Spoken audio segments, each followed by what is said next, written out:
And welcome back to Train of Thought on 92.3 The Train. And joining us now live from Annapolis, our friend Wendell Beitzel, the delegate here for Garrett County and Western Allegheny County. Delegate Beitzel, good morning. Good morning, Paul. How you doing? Well, I'm surviving down here. I was going to say, it's been a busy week for you. You've had bills all over the place. Altogether, I think we have 20-some bills in this year. You know, a lot of them are local bills, but some of them are statewide significance. How has your role changed in Annapolis since your first session? I would imagine when you first go down to Annapolis as a delegate, there's kind of a feeling out process, and I guess trying to find your way and find your place. Well, when you first come down here, obviously everything's new, and you have to figure out what's going on. And as I tell folks when they ask me, as I told folks when they asked me when I first came back after the first session, what was the toughest thing that you had to do down there, and I says learning everybody's names. Yeah, you're kind of like a teacher that way. Right. Yeah, so you have to learn everybody's names, and then I guess how the game is played. That's right, and you know, this is my sixth general session, and we've had two special sessions, and so I think I pretty well got a grip on how things work down here. It's like watching sausage being made. Yeah, and it changes too when you get a new administration in, and I would imagine you came in with the new administration of O'Malley, but the difference between first and second terms probably is a little bit different then, because they don't have to worry about running for re-election. Well, I think that's kind of obvious this year. In 2007, shortly after, when the first year I was down here, and the first year that Governor O'Malley came in, we've seen a huge number of tax bills and tax increases, and the governor pushed for a lot of measures that raised revenue, and so in the 2007 special session that we had, there was a lot of taxes raised, and so there's been increases in fees and taxes almost every year, but now we're into the governor's second term, and he doesn't have to worry about re-election. And this year we're just seeing it seems that there's not one fee or tax that there's not some proposal to increase. Well, your bills this week, you've talked about wind turbines and also some protections for people that have dealt with Marcellus shale real estate agents. Tell us about the wind turbine bill that you had in and what prospects it has.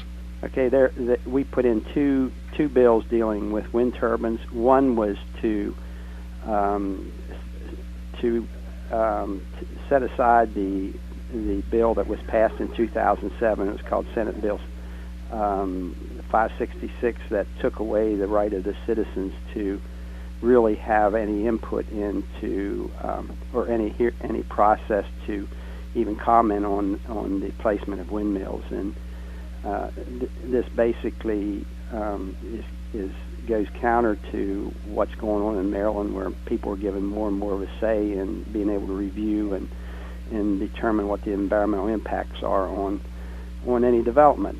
And so this is probably, I think, the third attempt that we've made to try to set aside the Senate Bill 566, which took away the requirement for certificate of public convenience and need. And we presented that bill yesterday, and the the chairman of the Public Service Commission was there, and they, from the beginning, even with the first bill, indicated they didn't really support that measure. And so it appears that we are gathering more support for overturning that legislation and allowing the Public Service Commission to hold hearings or allow for hearings to give people some input into these energy projects that involve wind turbines. As I look at that seems like a constituent frustration type measure. Yes, it is, and then it's only for projects under 70 megawatts. So it's basically land-based wind turbines, and so what the companies do that build the wind turbines, they put in fewer turbines than what would produce what's considered rated capacity of 70 megawatts. The offshore wind energy facilities are not subject to those same provisions.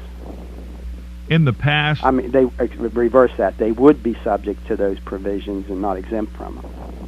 in the past, the O'Malley administration has been very friendly to wind turbines, and as a matter of fact, I think he was up here to look at gypsy moths at one point, and there was also a rumor that he was looking at potential wind farm sites as well.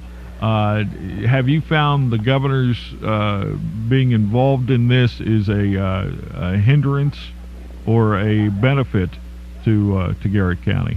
Well, you know, I happened to have been there when we met with the governor at the airport, and it became pretty apparent that one of the main reasons that the governor came out that day was to fly over state property with one of the windmill developers in order to determine the viability of putting windmills on state lands.